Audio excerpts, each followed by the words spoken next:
December মানেই ছুটি, আড্ডা, মজা সব কিছু, তাই না? তো আজ হচ্ছে 15ই ডিসেম্বর, আমার মামাতো বোনের জন্মদিন। সেই জন্মদিন উপলক্ষে আজকে তাদের বাসা চলে এসেছি, আমার নানির বাসায়। তো তাদের পারিবারিক কবরস্থানও আছে, সেটাও তোমাদের সাথে শেয়ার করতেছি। আর তাদের বাসাটাও খুবই বড়, নিচের উঠোনটা। তো বর্তমানে এই নানাটা হচ্ছে মানে কমিশনার, আগে যে ছিল তার বিপরীতে সে দাঁড়িয়েছে, আগে থেকেই ছিল তারা আর কি। তো সেটাও বলে দিচ্ছি। তো আমার খালামণি, আমার আম্মু, আমার মেয়ে এসে পড়েছি আর আমি। তো এসে দেখতেছি ঘরটাও একটু সাজানো হয়েছে। ওরা আসলে ওরকমভাবে বার্থডে পালন করে না, মিলাদের মতো করে, মিলাদ পরিয়ে দেয় এবং কারো থেকে গিফট নেয় না। তো ছাদের উপরে উঠে দেখতেছি যে বাবুর্চি আঙ্কেল একা একা সব কিছু প্যাকেট করতেছে এবং রান্না করেছে, উনি একাই বসে আছে। তো আমি একটু যে আপনাদের জন্য ভিডিওটা নিচ্ছি। এই যে খুবই মজা হয়েছিল বিরিয়ানিটা। আর আমার মামা হচ্ছে এগুলো প্যাকেট করাচ্ছে, তাদের লোকজনকে খাওয়াবে, যেহেতু অনেক মানুষ আছে। ক্লাবে নিয়ে যাবে, ক্লাবে মানুষদের দিবে, ছোট ভাইদের। তো এটাই দেখতেছিলাম।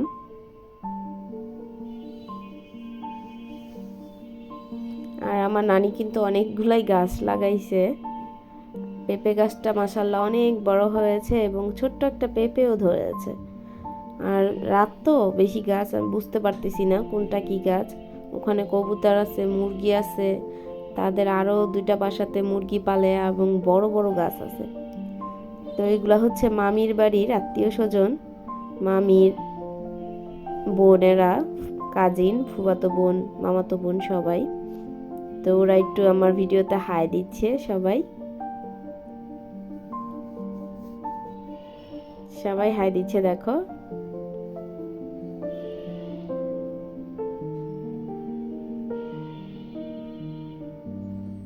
তো ফাইনালি খাবার চলে আসছে, সবাইকে খাবার বের দিচ্ছে। তারপর খেয়ে দিয়ে বাসায় চলে আসছি। বাসায় চলে এসে দেখি আরেকটা মিষ্টির মানে সুখবর, আমার আরেক মামার ছেলে হয়েছে। তো সেই মিষ্টি খাচ্ছে রোদেলা।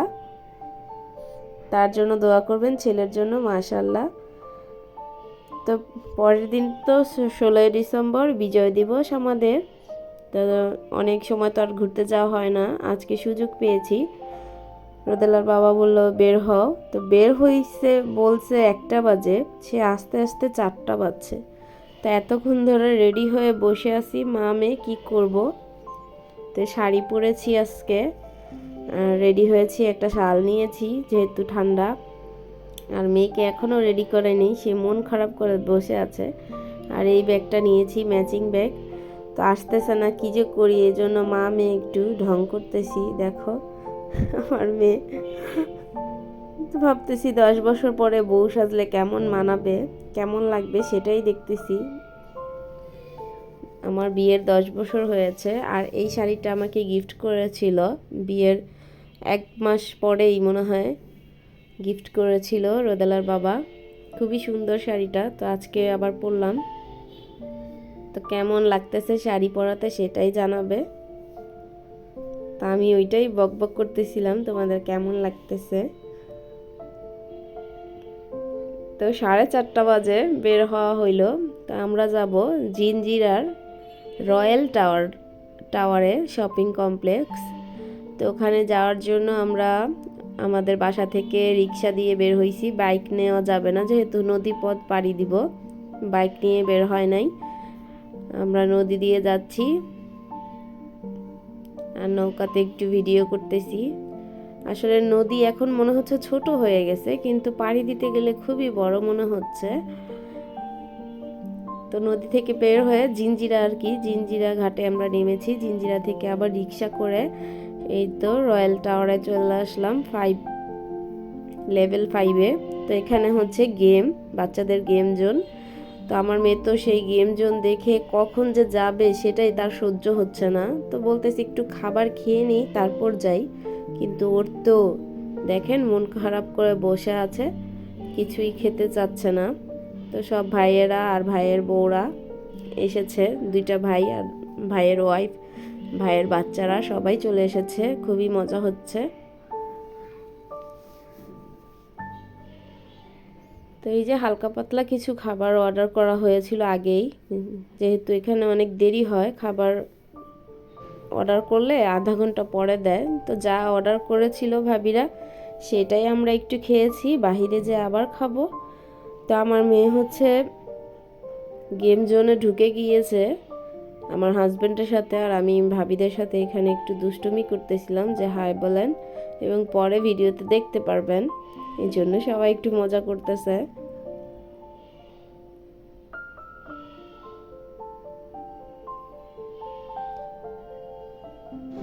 এটা খুবই হাস্যকর একটা রাইড, সেটাই তোমাদের সাথে শেয়ার করলাম। আমি এই রাইডটা কখনো দেখি নাই, আজব।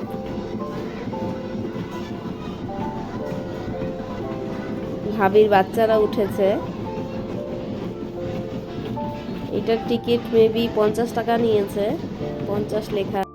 তো আমার মেয়ে এই গেম জোনে ঢুকেছে, তো ওকে খুঁজে পাচ্ছি না, ওর বাবা এসে ওকে মানে ঢুকিয়েছে। তো এখানে টিকিট হচ্ছে 200 টাকা করে, এবং আলাদা নাকি আবার মোজা কিনতে হয়েছে। তো আমি বলতেছি ওর পায়ে তো মোজা ছিল, বলে না ছিল না। তো আমি আজকে আসার সময় মোজাটা পরাই নাই, আমার মেয়েও পরে না, কিন্তু সবসময় ওর পায়ে মোজা থাকে, তো আলাদা করে আবার মোজা কিনতে হয়েছে। তো তারপরে গেম জোন থেকে বেরিয়ে আমরা একটা রেস্টুরেন্টে চলে এসেছি খাওয়ার জন্য, সবগুলোতেই ভিড়। তো একটা হালকা পাতলার ভিতরেই ঢুকেছি, বেশি একটা ভালো না। তা দেখেন আমার হাজব্যান্ড কোথায় বসে আছে, একটা মেয়ে দেখার জন্য, তাই মনে হচ্ছে পাত্রী দেখতেছে, আর 2টা ভাইয়া হচ্ছে ঘটক। তো তারপর হচ্ছে যে যা খেতে পারে সবাই খেয়ে নিচ্ছে। ফুচকা নিয়েছিলাম, যেহেতু আমার ফুচকা খুবই ফেভারিট, আর বাচ্চারা নিয়েছে chicken fry, chicken lollipop, chicken বল এগুলা। তো আমি ফুচকাটা নিয়েছি এত মজা করে খাবো বলে, কিন্তু ফুচকাটা মজা ছিল না। ওরা ঘুমনির পুরটা ভরেছে, একদম লিকুইড যেটা থাকে পানি দেওয়া। তো ফুচকাটা একদম গলে যাচ্ছে, দেখতেই পাচ্ছ, ধরতেই পাচ্ছি না, অনেক খুবই কষ্ট হচ্ছে। সবাইকে আল্লাহ হাফেজ, ভালো থাকবে।